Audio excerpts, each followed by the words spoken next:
Hi, I'm Colleen, this is Michael, and we've been married for 22 years. 22 years, okay. Tell me about the first time you met Michael. I was interviewing for a job that I had a friend that was the special events coordinator, and he wanted an assistant. So what did you think, Colleen, when you saw him?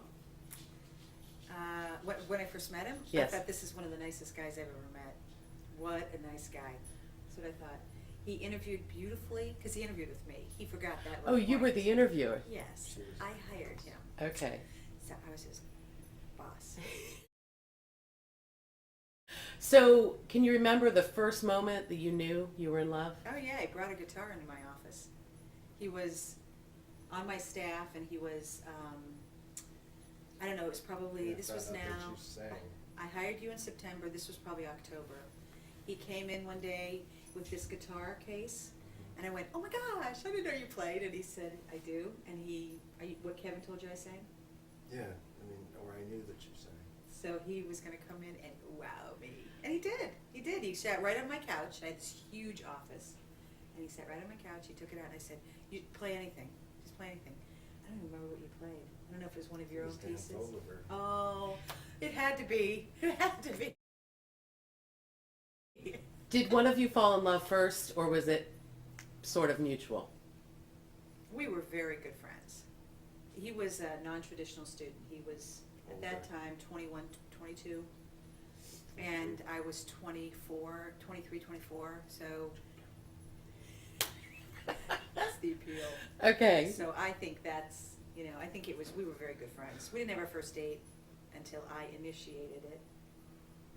And then, It was in February. and that was a big no-no. I mean, I was his boss. Right. But we were such good friends. We were very good friends.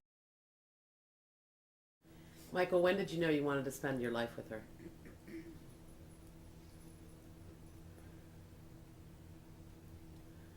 Pretty soon after we met, I mean, I know, probably after the first night. The first night. So you knew pretty soon on. Yeah, I did. How about you, Colleen? We sat up till 4 in the morning talking on the telephone.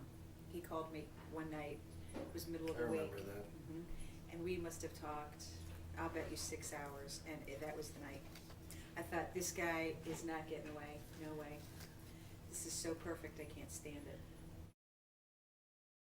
Did you ever have pet names for each other and if you did, would you like to share them? Cobbles, Yeah, but that wasn't Cobbles. yours, though. but I kind of took it. Yeah. It We kind did- of and we became- were talking about this yesterday. Yours is Michael! You What were were a you- Mike before me, right? You were a Mike to your friends, and Yeah. yeah. And after you? He was Michael. He was never Mike. Never, never, never, never. He was always Michael. I'm trying to think. Did we have any pet names though?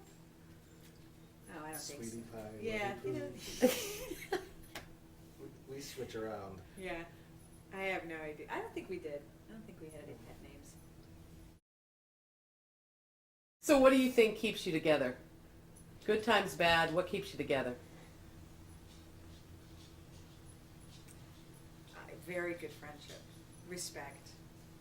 He's my best friend. I mean, I can't imagine not, in the right moment, telling him my problems and hearing his advice. Would you give advice to somebody how to stay Dedication together? to the partnership. Making a life together rather than trying to have each of us fit into the other person's. You make it together, so you drift together rather than drift apart. I think as a mom, you're so, and maybe not, I don't know about you, but I'm so worried about when's me time, and somewhere along the line, this one, and I think it was by example, I learned, you don't get me time, it's given to you, you get it, and it's like, now, we're at a different place now, because the kids are in their teens, and we get our Saturday morning trips to the DYI and. Or not, or don't get out of bed until Right, 10 o'clock. right.